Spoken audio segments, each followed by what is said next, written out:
انسان سیاست میں اور عام زندگی میں بھی جو سب سے امپورٹنٹ چیز ہوتی ہے وہ آپ کی ٹائمنگ ہوتی ہے. آپ وقت سجدہ رکوع نہیں کرتے اور وقت رکوع سجدہ نہیں کرتے. تو جو مذاکرات کا وقت تھا کرنی چاہیے تھی وہ آفر آگے بڑھ کے انیشیٹو لینا چاہیے تھا. میرے خیال میں وہ اپرچونٹی پی ٹی آئی کی لیڈرشپ مس کر چکی. بھائی آپ نے کلپ سنا اور کاکڑ صاحب تو بڑے سخت اس وقت بڑے سخت الفاظ استعمال کر رہے تھے پی ٹی آئی کے بارے میں اس وقت. تو اب تو کافی سارا کنٹرول بھی ان کے ہاتھ میں اور حکومت کی بھاگ دوڑ بھی ان کے ہاتھ میں دے دی گئی ہے. تو آپ کیا سوچتے ہیں کہ وہ یہی سخت رویہ رکھیں گے پی ٹی آئی کے ساتھ جو اس وقت انہوں نے رکھا ہوا تھا یا جو وہ پی ٹی آئی کے بارے میں سوچ رہے تھے, یا انہیں کوئی کسی قسم کا کوئی ریلیف مل جائے گا, یا آپ سمجھتے ہیں کہ چونکہ اب وہ وزیر اعظم بن چکے ہیں تو وہ لچک دکھائیں گے اور سب کو اپنے ساتھ لے کر چلنے کی کوشش کریں گے, ان کے پاس جو بھی 2-4 مہینے یا 8-10 مہینے ہوئے جو بھی.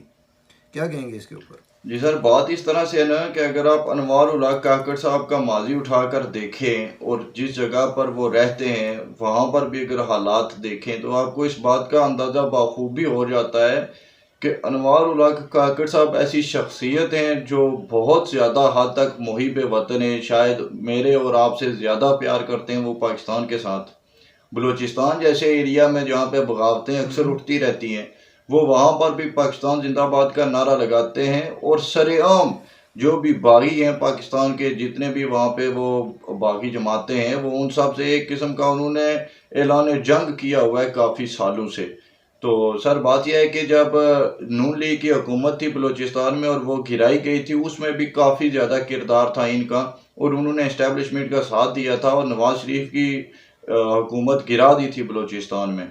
تو بات یہی ہے کہ اب عمران خان صاحب بھی یہ نہ سمجھیں کہ کاکڑ صاحب کے اگر ماضی میں ان کے ساتھ تعلقات بہتر تھے تو ان کی موجودگی سے پی ٹی آئی کو یا عمران خان صاحب کو کسی قسم کا کوئی ریلیف دیا جا سکتا ہے. بالکل نہیں دیا جائے گا. اگر انوار الحق کاکڑ صاحب پہ ہوئی نا سر تو وہ تو کڑاکے نکال دیں گے عمران خان صاحب کے جیل میں.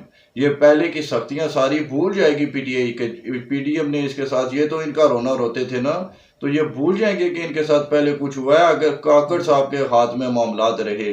ہاں اگر اسٹیبلشمنٹ ان سے یہ کہہ دے کہ ہاتھ کھولا رکھیں تو پھر ہو سکتا ہے کہ کوئی تھوڑی بہتی وہ نرمی تو پھر بھی نہیں کی جائے گی. سر اسٹیبلشمنٹ بھی ان کے ساتھ کس طرح سے نرمی کر سکتی ہے؟ آپ خود ہی دیکھتے ہیں کہ جو کچھ یہ پی ٹی آئی کے لوگ کر رہے ہیں, تو مجھے تو نہیں لگتا کوئی ریلیف ان کو دیا جا سکتا ہے. اتنا ضرور ہو سکتا ہے کہ جس طرح سے عمران خان صاحب اپنی ایکس وائف میڈم جمائمہ کے ذریعے کوششیں کر رہے ہیں کہ وہ بیرون ملک چلے جائیں, تو ہو سکتا ہے کہ بیرونی ممالک کے دباؤ پر عمران خان صاحب کو پاکستان سے باہر جانے کی اجازت دے دی جائے.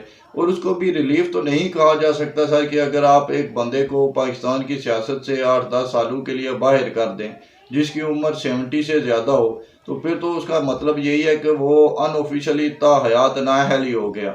تو ریلیف تو اس کو بھی نہیں کہنا چاہیے. بس اتنا ہے کہ عمران خان صاحب جیل کی ہوا کھانے سے بچ جائیں. اس سے زیادہ کچھ مجھے تو نہیں لگتا. وہ بھی اسٹیبلشمنٹ کے کوئی کسی کے ساتھ ڈیل ہو جائے تو ممکن ہے. اگر وزیر اعظم صاحب کی بات کی جائے تو اگر ان پہ معاملات رہے تو بہت ہی مشکل دکھ رہی ہے مجھے تو پی ٹی آئی کے لیے اور عمران خان صاحب کے لیے. جی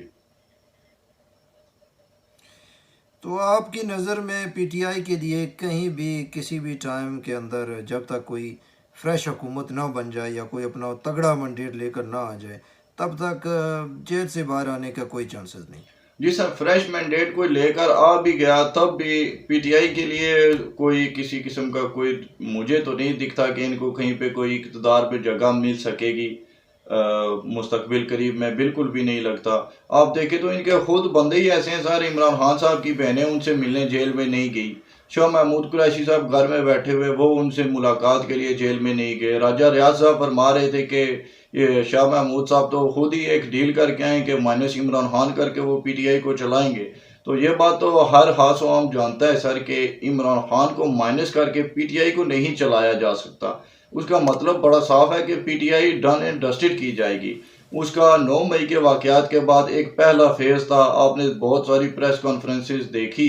آج میں آپ کو یہ ایک پیش گوئی کر کے جاتا ہوں یہاں سے کہ اب آپ دیکھیں گے کہ آنے والے دنوں میں پھر سے پریس کانفرنسز شروع ہو جائیں گی. آج بھی ایک آدھی ان کی ایم این اے نے پریس کانفرنس کی ہے اور پی ٹی آئی کو چھوڑنے کا اعلان کر دیا ہے. اب یہ سیکنڈ فیز شروع ہوا ہے ان کا, اور پھر یہ چلے گا، اس کے بعد الیکشن سے قریب آ کر ایک تھرڈ فیز بھی چلے گا، اور آپ دیکھیں گے کہ جب تک الیکشن ہوتے P T I done and dusted ہو جائے گی سر، کوئی کسی قسم کا اس جماعت کا کوئی اثر رسوخ کہیں پہ بھی باقی نہیں چھوڑا جائے گا۔ یہی کچھ ٹرمز اینڈ کنڈیشنز طے بھی ہوئی تھی نواز شریف کے ساتھ، تبھی پی ڈی ایم کی حکومت بھی لائی گئی تھی، ورنہ وہ ایگری نہیں تھے حکومت میں آنے کے لیے۔ جی اچھا، تو آپ آج کے پروگرام میں ہمارے دیکھنے والوں کو بریکنگ نیوز دے رہے ہیں کہ پریس کانفرنس جو ہے وہ پھر سے شروع ہونے والی ہے اور پی ٹی آئی کے بہت سارے بندے چھوڑنے والے ہیں، بہت ہو